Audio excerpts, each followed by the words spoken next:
Hello. आज की movie का नाम डेजा वू है। इसमें डेंजल वाशिंगटन ने एक्टिंग की है। काफ़ी अच्छी मूवी है। तो कहानी शुरू होती है, हमको नेवी ऑफिसर एक शिप में जाते हुए दिखाई देते हैं।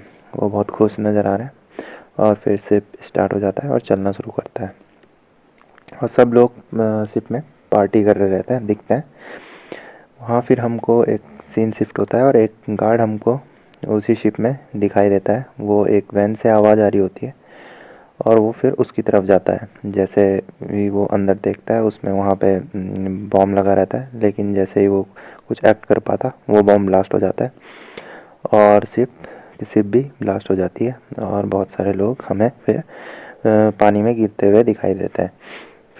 फिर सीन शिफ्ट होता है और एक बंदा जिसका नाम डग डग है, वो एटीएफ से होता है और वो बॉम्ब और कैजुअलिटी को देख रहा होता है और सर्च कर रहा होता है, कोई क्लूज मिल जाए उसे। और यहाँ पर हमें बॉडीज़ और बाकी कैजुअलिटीज़ की सर्चिंग दिख रही होती है। और फिर वो डग एटीएफ में अपने ऑफिस में फ़ोन करके बोलता है कि मुझे सीसीटीवी कैमरा की रिकॉर्डिंग चाहिए और वो क्लूज ढूंढने लग जाता है। फिर उस थोड़ी देर बाद उसको एक कोई इलेक्ट्रॉनिक वायर दिखाई देती है। तो फिर वो पुलिस के पास जाता है और बोलता है कि यह एक प्लान्ड बॉम्ब है और इसकी तहकीकात होनी चाहिए, यह एक मर्डर है। फिर वो ऑफिस आ जाता है और सीसीटीवी फुटेज की रिकॉर्डिंग करने में लग जाता है। तो तभी उसका टेक्नीशियन उसको बोलता है कि तुमको कोई कॉल आई थी। फिर वो उस नंबर पे कॉल करता है और अपना पर्सनल नंबर उसको देता है और बॉम्ब की क्लू ढूंढने लगता है सीसीटीवी फुटेज में। फिर थोड़ी देर बाद हम देख पाते हैं कि एक पुलिस ऑफिसर उसको कॉल करता है और बोलता है कि हमको एक बॉडी मिली है शिप से। तो जब हमने उसका पोस्टमार्टम किया तो हमें पता लगा कि यह बॉम्ब फटने से पहले ही मर चुकी थी। तो और इसको काफ़ी ज़्यादा टॉर्चर भी किया गया है। बॉडी को देख के ऐसा लगता है, वो ऑफिसर उसे बताता है। तो फिर डग उसे कहता है कि तुम उस बॉडी की ठीक ठीक से पोस्टमार्टम करो, मैं आता हूँ। फिर डग हमको वहाँ डॉक्टर के पास जाते हुए देखता है और फिर वो चेक करता है कि इसके साथ बहुत टॉर्चर हुआ है। उसके मुंह पे डक्ट टेप भी बांधा गया था, वो भी वो चेक करता है। तो फिर उसका नाम क्लियर होता है, ये उसे पता चलता है। फिर सीन शिफ्ट होता है और डग क्लियर के फादर से मिलने जाता है एज अ पुलिस इन्वेस्टिगेशन के तौर पे। तो उसके उसके फादर उसे बताते हैं कि क्लियर मुझे सुबह एयरपोर्ट से पिक करना था, बट वो आई नहीं। फिर मैं उसके घर गया तो वो घर पे भी नहीं थी। उसके उसके मैंने फ़ोन किया तो उसने बोला कि मैं किसी के साथ डेट पे जाने वाली हूँ। ये डेट उसकी फ्रेंड लीसा ने सेट की थी। फिर डग उसके घर जाता है उसके फादर से चाबी लेके और देखता है कि उधर बहुत ब्लड गिरा होता है और टावल पे भी ब्लड लगे होते हैं। फिर वो उसके लैंडलाइन को चेक करता है और रिडायल में उसको और जो उसके मैसेज आए हुए होते हैं उन्हें सुन रहा होता है। तो हमें पता लगता है कि यह वही लड़की है जिसने डग को कॉल किया था और फिर डग ने उसे अपना नंबर दिया था। और यह भी सुनाई देती है जब डग फ़ोन उसका लैंडलाइन चेक कर रहा होता है। उसे एक गन भी दिखती है। फिर वो वहाँ पे अपने दोस्तों को बोलता है ऑफिस में, तो यहाँ पे आए और इधर चेक करें फिंगरप्रिंट्स वगैरह। फिर वो एफबीआई ऑफिस की तरफ जाता है और उसे एफबीआई एजेंट क्रीड से मिलता है और क्लियर के बारे में बताता है और उन्हें बताता है कि वो लड़की 2 घंटे पहले ही मर गई थी और वहाँ फिर उसको वहाँ वैन में छोड़ा गया है। तो और उसकी जो वैन बॉमन ने यूज़ की थी, वह भी उसकी उसी की वैन है और वो मिसिंग है। फिर उसे वहाँ पे एटीएफ से कॉल आता है और एजेंट कार्टर उसको बोलता है कि हम देखते हैं। फिर वो उधर अपने पार्टनर लैरी की भी कार देखता है और पूछता है कि लैरी किधर है, उसकी कार इधर है। फिर उसे एजेंट बताते हैं कि यह विक्टिम की कार है, शायद तुम्हारा पार्टनर भी बॉम्ब में मर गया है। तो वो थोड़ा दुखी हो जाता है और वहाँ से चला जाता है। फिर थोड़ी देर बाद हम देखते हैं कि उसके पास एक एफबीआई का एजेंट आता है और उसे बताता है कि हम एक टीम तैयार कर रहे हैं, तुमको भी उसमें ज्वाइन होना चाहिए। तुम भी अपने पार्टनर लैरी को किसने मारा ये पता करना चाहते हो। तो फिर वो मान जाता है और वो दोनों एक जगह जाते हैं और उधर हमको बहुत सारी स्क्रीन दिखती है और वो सबसे मुलाकात करता है और उधर डैनी टेक्निकल एजेंट रहता है एफबीआई का, तो उससे मिलता है।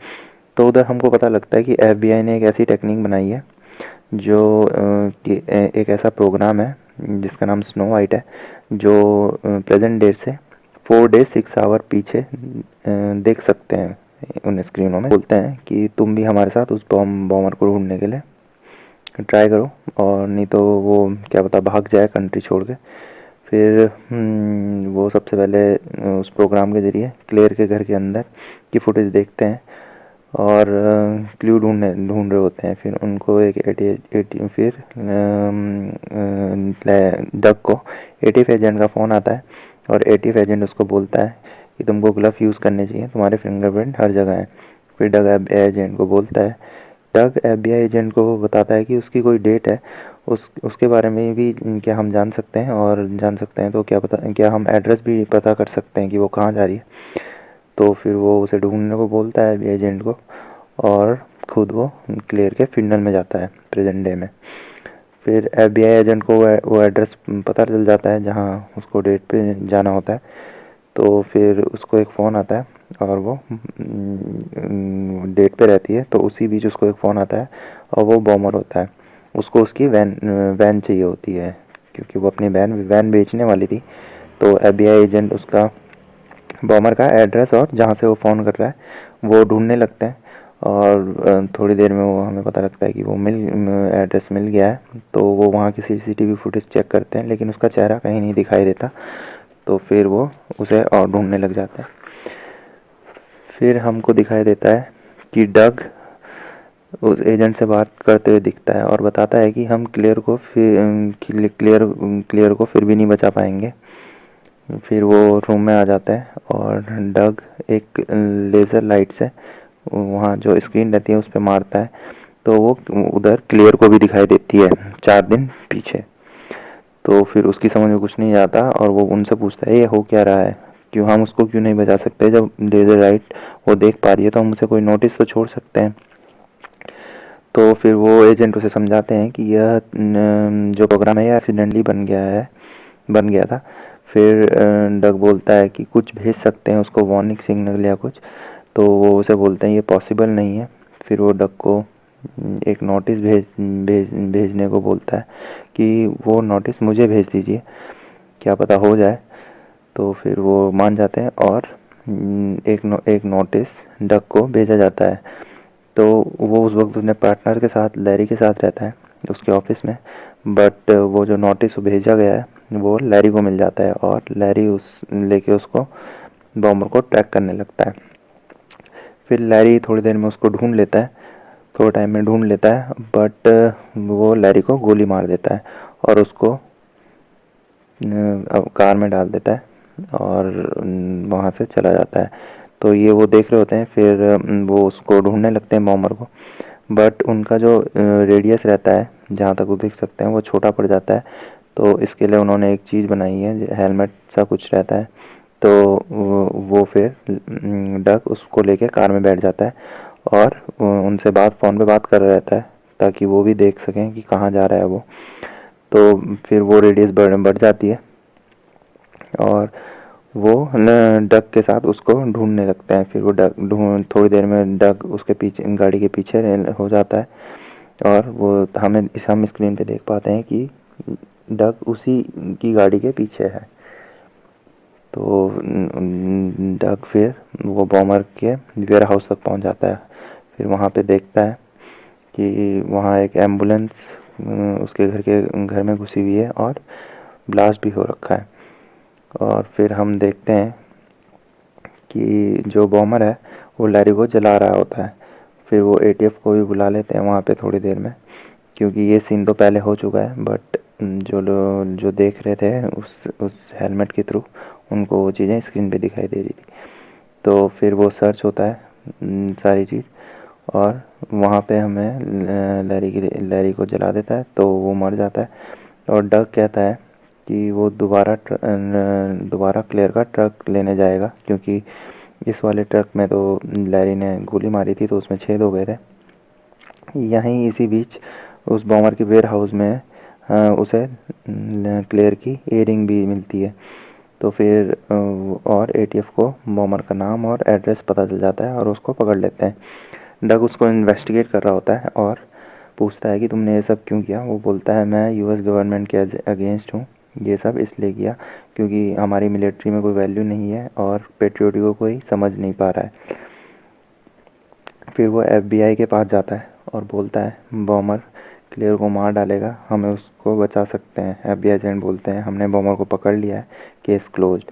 फिर भी डग उनकी बात नहीं मानता और वो फिर एफबीआई में जाता है और उसको जो टेक्निकल असिस्टेंट रहता है डैनी, उससे मिलता है और बोलता है तुम मुझे उस नोट की तरह पीछे टाइम में ट्रांसफ़र कर सकते हो जैसे तुमने वो नोट ट्रांसफ़र किया था। फिर डैनी तैयार हो जाता है और वो बोलता है कि इस बारे में किसी को बताना मत। क्लियर डक कहता है ठीक है। डक को वहाँ भेजने की तैयारी में लग जाते हैं और हमें फिर सीन शिफ्ट होता है तो हमें दिखाई देता है कि सीन में और फिर हमको सीन शिफ्ट होते दिखता है और डैनी उसको हॉस्पिटल में ट्रांसफ़र कर देता है और उधर वो बेहोश होता है और डॉक्टर उसे रिवाइव करने में लगे होते हैं। फिर वो थोड़ी देर में ज़िंदा हो जाता है, होश में आ जाता है और हम उसको हॉस्पिटल में देखते हैं। फिर वो वहाँ से निकलता है और बॉमर के वेयर हाउस जाता है। उधर बॉमर क्लियर को टॉर्चर कर रहा होता है और मारने ही वाला होता है, तभी वो एम्बुलेंस लेके उसके अंदर घुस जाता है और एम्बुलेंस ये वही, और फिर हमें पता चलता है कि ये वही एम्बुलेंस है जो हमें शुरू में दिखाई दी थी। फिर उन दोनों की लड़ाई होती है और उधर बॉमर गैस पाइप खोल देता है और फिर वहाँ पे ब्लास्ट हो जाता है। तो clear duck duck duck clear को बचा लेता है और फिर वो दोनों क्लियर के घर जाते हैं और उधर कपड़े चेंज करते हैं और जो डक के चोट लगी थी उस पर पट्टियाँ कट रहे होते हैं। तो इसी बीच क्लियर को शक हो जाता है कि इसे इसका घर मेरा घर कैसे पता। तो वो पूछती है उससे तुम्हें मेरा घर कैसे पता, क्लोजेट कैसे पता। फिर वो एटीएफ को कॉल करती है और पूछती है कि डग डग के बारे में जानकारी लेती है। फिर वो डग उसको थोड़ी देर में सारी चीज़ बता देता है और फिर वो उसके बैंडेज लगाने लगती है और फिर डग को लगता है कि ये सारी चीज़ें तो एक जैसी हैं जैसा उसने शुरू में देखा था। तो डग फिर नोटिस करता है और कि अभी भी बॉम्ब फूट फूट सकता है या फट सकता है। फिर वो दोनों शिप की तरफ जाते हुए दिखाई देते हैं और बॉमर को ढूंढने लगते हैं और फिर क्लियर को बॉमर दिख जाता है और वो उसके पीछे चली जाती है। बॉमर क्लियर को पकड़ लेता है और फिर डग वैन की तरफ जाता है और फिर उनकी फ़ाइट शुरू हो जाती है और क्लियर उसके ऊपर गाड़ी चढ़ा देती है और डग उसको गोली मार देता है। फिर डग उसको गाड़ी के अंदर खोलने की कोशिश कर रहा होता है लेकिन उसको पता लगता है कि इतना टाइम नहीं है। तब तक पुलिस भी आ जाती है वहाँ पे और पुलिस उन दोनों को बाहर निकलने को बोलती है। डग क्लियर को बोलता है कि अगर हम बाहर निकले तो ये बॉम्ब फट जाएगा और बहुत सारे लोग मर जाएंगे। फिर डग उसे बोलता है कि तुम इसे गियर पे डालो और आगे पानी में गिरा दो ताकि, और फिर वो ऐसा ही करती है और फिर वो क्लियर को निकाल लेता है वो गाड़ी से, बट वो खुद नहीं निकल पाता और वो ब्लास्ट हो जाता है। फिर हम देख पाते हैं कि क्लियर बच गई है लेकिन वो ब्लास्ट में मर गया है। फिर वो बाहर बैठी होती है और तभी उसके पास एक पुलिस ऑफिसर आता है और बोलता है कि आपसे कोई स्टेटमेंट लेने आएगा। और फिर हमको दिखाई देता है कि डग कार से निकलता हुआ दिखता है। क्लियर खुश हो जाती है और डग उसको बोलता है कि हैव वी मेट। क्लियर बोलती है वी हैव। फिर डग उसको कार में बिठाता है और दोनों वहाँ से चले जाते हैं और मूवी एंड हो जाती है। Thank you.